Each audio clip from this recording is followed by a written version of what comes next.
Hi అందరికీ. ఈరోజు నేను రాగి దోశలు ఎలా తయారు చేసుకోవాలో చూపిస్తున్నాను. ఈ రాగి దోశ హెల్త్కి చాలా మంచిదండి. అంటే రాగి జావ కానీ రాగి దోశ కానీ చాలా మంచిది. మనం డైలీ బ్రేక్ఫాస్ట్ చేసుకుంటాము. నార్మల్ దోశలు ఎప్పుడు వేసుకుంటూనే ఉంటాము. ఇలా వెరైటీగా రాగి దోశలు ట్రై చేయండి. హెల్త్కు మంచిది, చాలా బాగుంటాయి. అయితే దీనికోసం నేను ఏం చేశానంటే 2 కప్పుల బియ్యము, 1 కప్పు మినప్పప్పు, 1 కప్పు రాగులు తీసుకున్నాను. ఈ 3 కలిపేసేసి శుభ్రంగా కడిగి వీటిని వాటర్ వేసి నానబెట్టాను. అయితే మనకు బియ్యం క్వాంటిటీ తక్కువ కావాలి అనుకున్నప్పుడు అంటే డైట్ మెయింటైన్ చేసేవాళ్ళు రైస్ ఎక్కువ తినరు కాబట్టి, అంటే బియ్యం క్వాంటిటీ తక్కువ కావాలనుకున్నప్పుడు 1 కప్పు బియ్యం వేసుకుంటే సరిపోతుంది. ఇలా 1 కప్పు బియ్యము, 1 కప్పు రాగులు, 1 కప్పు మినప్పప్పు వేసుకుంటే సరిపోతుంది. ఇలా మూడింటిని కలిపేసేసి వాటర్ వేసుకొని నానబెట్టుకోవాలి. అంటే ఇవి వచ్చేసి ఒక 4 అవర్స్ నానితే సరిపోతుంది.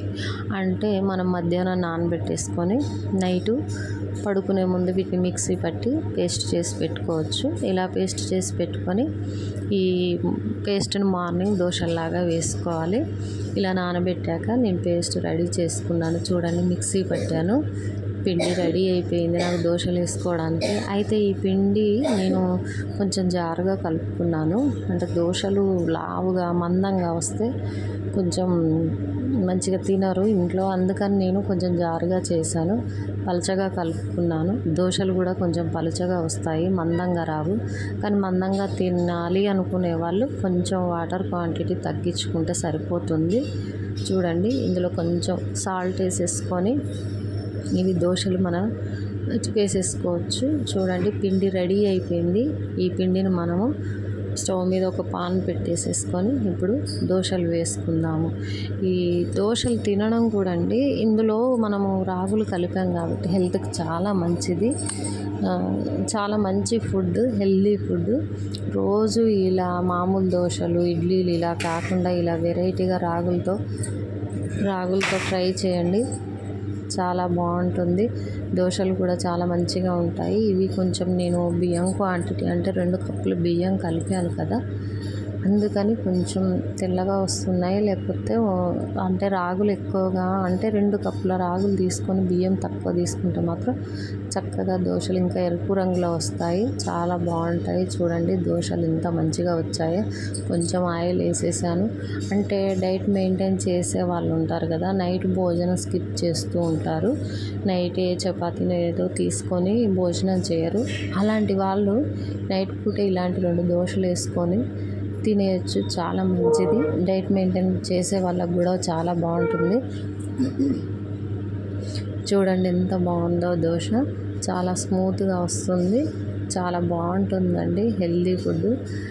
ఏంటంటే ఇది ఇలా రాగులు, ఇందులోనే జొన్నలతో కూడా చేసుకోవచ్చు అండి. జొన్న రవ్వలు కానీ జొన్న కానీ, అంటే ఇది మనం ఎలా నానబెట్టుకుంటున్నామో అవి కూడా జొన్నలు కూడా అలా వేసి నానబెట్టేసి అది కూడా మనం అలా దోశలాగా వేసుకోవచ్చు. ఈ రోజులలో జొన్నలు, రాగులు మళ్ళీ ఆ ఫుడ్ వచ్చేసిందండి. అది ప్రతి ఒక్కళ్ళకి అందాలి కాబట్టి, పిల్లలు ఎలాగో తినరు కాబట్టి ఇలా అప్పుడప్పుడు చేసి పెడితే తింటారు. వాళ్ళకు చాలా మంచిది హెల్త్కి. అందుకని ఇలా ట్రై చేయండి.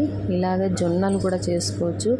ఇన్స్టెంట్ రాగుల దోశ చేసుకోవాలంటే ఇన్స్టెంట్గా అండి, అప్పుడప్పుడు నానబెట్టుకోకుండా అప్పటికప్పుడే మనకు కావాలి అనుకున్నప్పుడు ఏం చేయాలంటే ఆ ఇన్స్టెంట్ దోశ కూడా నేను ఒకసారి చూపిస్తాను. అంటే ఇలా ముందు నానబెట్టేసుకొని పట్టేసుకొని ఇలా కాకుండా రాగి పిండిని తీసేసుకొని అందులో బియ్యం పిండి కలిపేసి వాటర్ వేసేసి దాన్ని పిండిలాగా రెడీ చేసుకొని అట్లా దోశలు ఇన్స్టెంట్గా వేసుకోవచ్చు. టైం లేని వాళ్ళు అలా ఇన్స్టెంట్గా వేసుకోవచ్చు. మామూలుగా దోశలు ఇలా కూడా ట్రై చేసుకోవచ్చు. ఇన్స్టెంట్ దోశ కావాలనుకున్న వాళ్ళు అలా చేసుకోవచ్చు. టైం ఎక్కువ ఉండని వాళ్ళు అలా ఇన్స్టెంట్గా చేసి తినొచ్చు. ఇలా దోశలు వేసాక చూడండి ఎంత స్మూత్గా ఉన్నాయో. చాలా బాగుంటాయండి. నార్మల్ దోశల్లాగే ఉంటాయి. టేస్ట్ చాలా బాగుంటుంది. మంచి స్మూత్గా ఉంటాయి. తినేవాళ్ళు మంచిగా తినచ్చు అండి. 4-5 తినచ్చు. ఇది కొంచెం మనం రాగుల క్వాంటిటీ ఎక్కువగా కలిపితే ఇంకెర్రగా వస్తాయండి దోశలు. నేను బియ్యం 2 కప్పులు కలిపాను కాబట్టి ఇలా కొంచెం వైట్గా అనిపిస్తున్నాయి. కానీ మంచి హెల్తీ ఫుడ్. ఎవరు మిస్ కావద్దు. అందరూ ట్రై చేసుకోండి. చాలా బాగుంటాయి ఈ దోశలు. చూడండి ఎంత బాగుందో దోశ, ఎంత స్మూత్గా ఉందో. మంచి హెల్దీ ఫుడ్ అండి. ఎవ్రీడే బ్రేక్ఫాస్ట్ చేసుకునే వాళ్ళకి ఇది ఒక మంచి బ్రేక్ఫాస్ట్ అండి, హెల్దీ బ్రేక్ఫాస్ట్. అంటే దోశలు ఇష్టపడే వాళ్ళకి ఇలా వెరైటీ దోశలు చాలా బాగుంటాయి. ఈ రాగి జావ కానీ, రాగి దోశలు కానీ, అంటే రాగుల ఫుడ్, రాగి సంగటి కానీ బ్లడ్ ఇంప్రూవ్ అవుతుందంటారు. ఇది చాలా మంచి హెల్దీ ఫుడ్. అందుకని అందరూ ట్రై చేయండి. మీకు కనుక నా ఛానల్ నచ్చితే లైక్ చేయండి.